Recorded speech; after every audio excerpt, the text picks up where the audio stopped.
अस्सलामुअलैकुम वरहमतुल्लाहि वबरकातुहू। आज की वीडियो में आपको ईद की नमाज़ अदा करने का प्रैक्टिकल तरीका बताया जाएगा, इसलिए आपने वीडियो स्किप किए बगैर अच्छे तरीके से इस वीडियो को देखना है ताकि नमाज में किसी किस्म की अगर कोई गलती हो तो वो दूर हो जाए।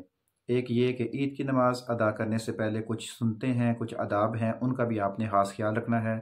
जिसमें जो है सबसे पहला काम जो है वो ईद वाले दिन आपने फ़जर की नमाज़ जो है वो बाजमात अदा करें। उसके बाद अच्छे तरीके से गुस्ल करें, सफाई करें, अपने जिस्म की साफ़ सुथरे कपड़े पहनें, ज़ेब ज़ीनत इख्तियार करें, खुशबू लगाएं, मिसवाक करें और जो है सदक़तुल फ़ितर जो है वो नमाज अदा करने से पहले ही अदा कर दें। और जो है कुछ मीठी चीज़ें, खजूरें खा लें तो बहुत अच्छा होगा, सुन्नत के ऊपर अमल हो जाएगा। कुछ मीठी चीज़ें खाएं और जिस रास्ते से जाएं उस रास्ते से वापस ना आएं। और बाज़ लोग जब ईद की नमाज़ पढ़ी जाती है तो फ़ौरन नमाज का सलाम फिरते ही वापस आ जाते हैं। खुतबा भी लाजमी आपने सुनना है, वहाँ दोस्तों को मसाफ़ा भी करना है, गले भी मिलना है, अच्छे तरीके से जो है खुशी का इजहार करना है। और ये बात जहन में रख लेनी है कि ईद वाले दिन जो है वो रोज़ा आप नहीं रख सकते।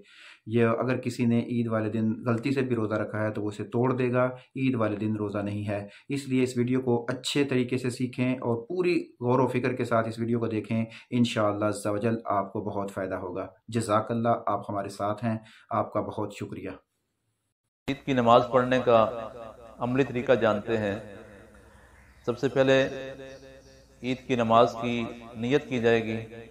नीयत दिल के इरादे को कहते हैं, और अगर ज़ुबान के साथ भी नीयत के अल्फाज अदा किए जाएं तो मुस्तहब है।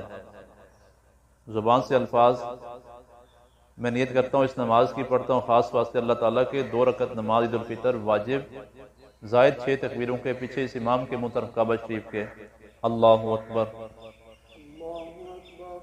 तकबीर तहरीमा कहने के बाद हाथ बांध दिए जाएंगे और सना पढ़ी जाएगी। सना पढ़ने के बाद 3 ज़ायद तकबीरें कही जाएंगी और तीनों तकबीरों के वक्त हाथ कानों तक उठाए जाएंगे और फिर हाथ छोड़ दिए जाएंगे। और तीसरी तकबीर कहने के बाद फिर हाथ बांध कर फिर किरात की जाएगी। पहली तकबीर कहते हुए हाथ कानों तक उठाए जाएंगे, फिर हाथ छोड़ दिए जाएंगे, फिर दूसरी तकबीर, फिर तीसरी तकबीर, फिर किरात करेंगे। इमाम साहब अलहम्द शरीफ पढ़ेंगे, सूरत मिलाएंगे और मुक्तदी पीछे खामोशी के साथ इमाम की किरात को सुनेंगे। और फिर उसके बाद किरात करने के बाद फिर रुकू किया जाएगा। रुकू में तस्बीहात पढ़ेंगे और तस्बीहात पढ़ने के बाद इमाम साहब कहेंगे समी अल्लाहु लिमन हमीदा, कहेंगे रब्बना लकल हम्द, और फिर सजदा किया जाएगा। सजदे में तस्बीहात पढ़ी जाएंगी, सुबहान रब्बियल आला कम अज़ कम 3 बार पढ़ी जाएंगी। दूसरा सजदा किया जाएगा, फिर तस्बीहात कम अज़ कम 3 बार पढ़ी जाएंगी।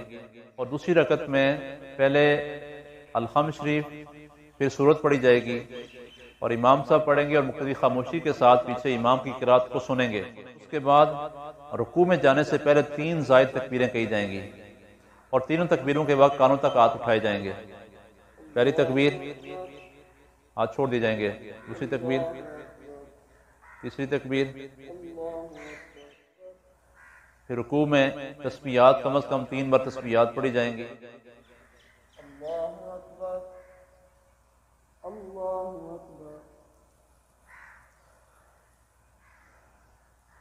फिर 2 सजदे करने के बाद फिर अत्तहियात दुरूद शरीफ पढ़ के फिर सलाम फेर कर अपनी नमाज मुकम्मल कर ली जाएगी।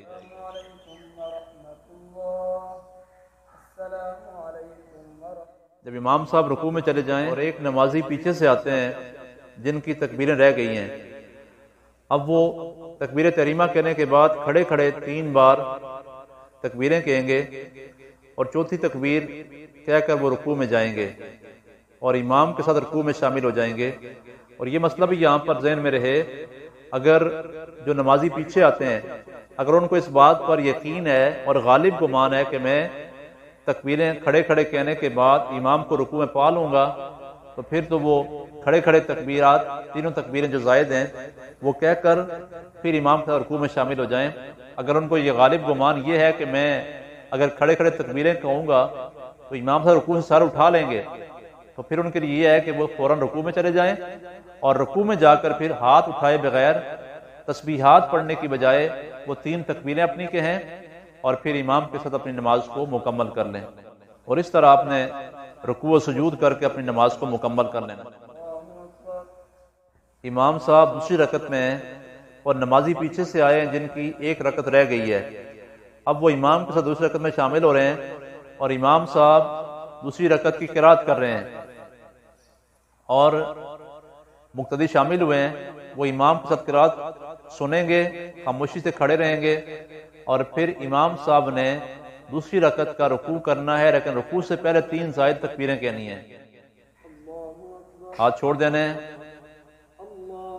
ہاتھ چھوڑ دینے،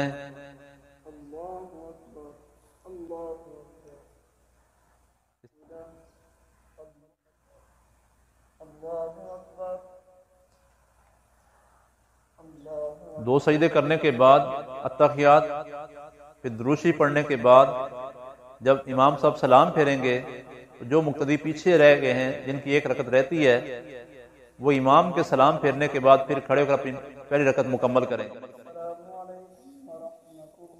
اور جو مقتدی پیچھے جن کی ایک رکعت رہ گئی وہ اپنی نماز مکمل کریں گے کھڑے ہو کر۔ اور نماز مکمل کرنے کا طریقہ 2 طریقے ہیں، ایک یہ ہے کہ پہلے ثنا پڑھیں گے، ثنا پڑھنے کے بعد 3 تکبیریں کہیں گے، کانوں کو ہاتھ لگا کے پھر چھوڑ دیں گے، پھر دوسری تکبیر، پھر تیسری تکبیر، اس کے بعد الحمد شریف اور سورت پڑھ کے پھر رکوع کریں گے، رکوع کے بعد سجود، اور پھر اس طریقے سے اپنی نماز مکمل کریں گے اور سلام پھیر کر اس طریقے سے اپنی نماز مکمل کر لینی ہے۔ یہ کا نماز عید ادا کرنے کا طریقہ ہے، جس کی تکبیریں زائد رہ جائیں تکبیرات ادا کرنے کا طریقہ بھی، اور جس کی رکعت رہ جائے اپنی رکعت مکمل کرنے کا طریقہ، اور جس کی دونوں رکعتیں رہ جائیں وہ تو جیسے عام معمول کے مطابق نماز پڑھی جاتی ہے ایسے ہی پڑھی جائیں گی۔ پہلی رکعت میں ثنا کے بعد 3 تکبیریں، دوسری رکعت میں رکوع میں جانے سے پہلے 3 تکبیریں، اور باقی رکوع اور سجود کرنے کے بعد اپنی نماز کو مکمل کیا جائے گا۔